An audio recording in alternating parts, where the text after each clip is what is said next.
À la veille du départ de la 8e édition du Vendée Globe, au Sables d'Olonne, il y avait foule sur les pontons.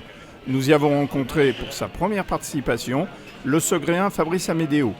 Alors, Fabrice, à moins de 48 heures, on se sent comment ? Je me sens très bien, étonnamment serein, j'ai réussi à faire une belle sieste, donc je suis en pleine forme. Et voilà, les conditions de départ s'annoncent plutôt sportives mais clémentes. Ça va être un début de course engagé, mais on va absolument pas être cueilli à froid dans le golfe de Gascogne ni le long du Portugal, donc c'est une très bonne nouvelle et je suis très bien. Alors, comment on passe du journalisme à la voile ? C'est assez facile de passer de l'un à l'autre ? Ben oui, c'est relativement facile quand on a fait de la voile depuis son plus jeune âge, ce qui était mon cas, et qu'on a patiemment gravi tous les échelons de la course au large. D'abord traversé la Manche avec mon papa, puis fait les courses du Fastnet en Angleterre, puis traversé l'Angleterre, puis traversé l'Atlantique, jusqu'à ce que le virus du Vendée Globe me rattrape et que je décide de me lancer sur ce grand défi. Alors après, ça a été beaucoup de travail, c'est sûr, ça n'a pas été si facile que ça. J'ai beaucoup travaillé pour en arriver là, mais voilà, je suis hyper content d'être là et ça va être un grand moment de ma vie dimanche à 13h02.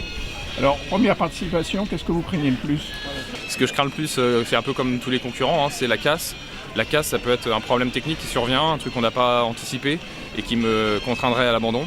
Ou au contraire, une manœuvre ratée, une erreur d'inattention, et voilà, tout bascule, tout allait bien, et tout d'un coup, une petite erreur d'inattention, un petit problème qui arrive, et voilà, obligé d'abandonner parce qu'il y a une catastrophe qui survient à bord.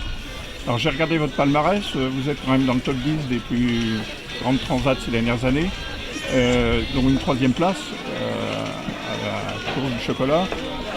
Quel est votre objectif pour cette course ? Mon objectif pour cette course, il est plein d'humilité, c'est d'arriver, parce que franchir la ligne d'arrivée, ce sera de toute façon une grande victoire. Donc voilà, c'est vraiment l'objectif premier. Et après, chemin faisant, comme je suis un compétiteur, je vais essayer de bien naviguer et de mettre le maximum de bateaux derrière moi. Une nuit à terre, et c'est le grand saut dans l'inconnu pour les 29 marins engagés dans cette course mythique qui tiendra en haleine pendant près de 3 mois tous ceux qui s'intéressent à la voile.